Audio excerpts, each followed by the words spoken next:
Hey Kirti. Hey Kriti, how are you? I'm fine, but Oh, what happened?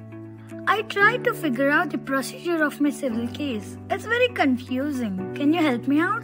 Don't worry, Clawsandcollars is here to help you out. We'll explain the basic procedure with the help of a colorful chart so that you'll understand easily.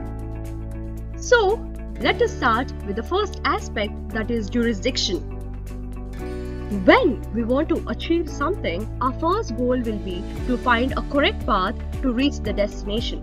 For instance, taking a wrong route or a wrong bus will not take us to the required destination.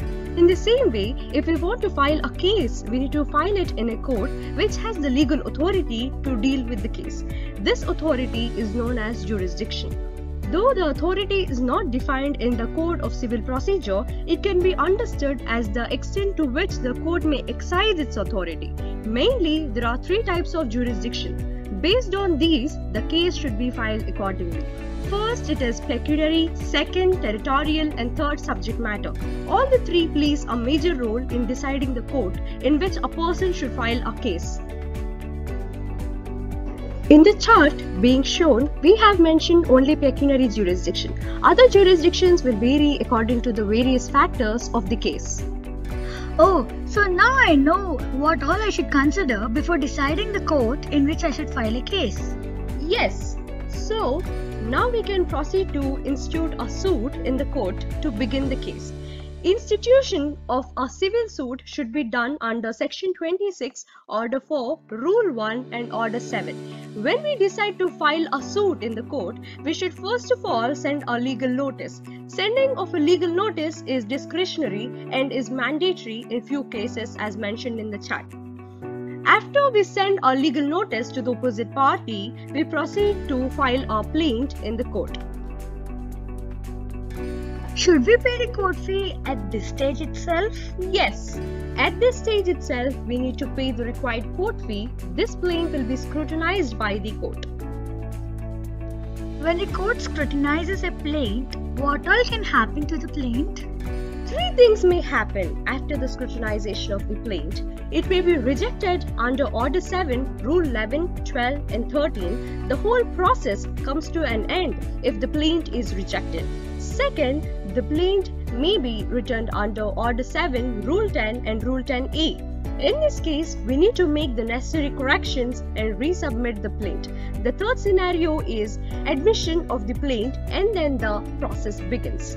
After the plaint is admitted, court will send summons to the defendants under Section 27 and Order 5.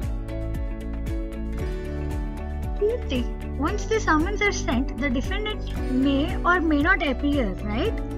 Yes. On non-appearance of the defendant, ex parte order may be passed after following a procedure. This will be discussed under a separate video. On appearance of the defendant, the case will proceed to the next stage. Now the defendant will file a written statement as a reply to the plaint under Order 8, Rule 1 and Order 5, Rule 1.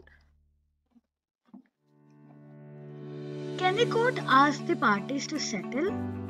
Yeah, after looking into the issue from both the sides, the court may ask the parties to try and settle the issues. If it feels that there is an element of settlement, if the parties did not settle the dispute, then the case proceeds further. If the parties did not settle, will the trial start right away? Yes, the trial will begin by submitting a list of witnesses and documents by both the parties. The documents filed by the plaintiff are marked as A series. What will mark for other documents? Defendant's document will be marked as B series. There are other series too. Court exhibits will be marked as C series and the third party documents will be marked as X series. Then the plaintiff will be examined in chief and then cross-examined by the defendant's counsel. Correct. If there are other witnesses on behalf of the plaintiff, they will also be chief examined and then cross-examined. Will the same thing happen in the case of defendants? Yes. In the same way, defendant's witness will be examined in chief as well as cross-examined. In this process, copies of all the documents of the plaintiff should be furnished to the defendant and vice versa. This document furnishing is a very important step and should be done meticulously. This step is generally missed. True. Once the chief and cross-examination of witnesses are over, the argument will begin based on which the judgment is given. Arguments may be both in written or oral form. Recall of witness can be done at any stage of the case on the discretion of the court under Order 18, Rule 17. This section is used rarely and not as a general rule. To invoke this section, no prejudice should be caused to the parties. Will the witness go through the same procedure as the normal witness if recalled? Yes, the recalled witness will be re-examined in chief and then cross-examined. Once the arguments are over, the court delivers judgment.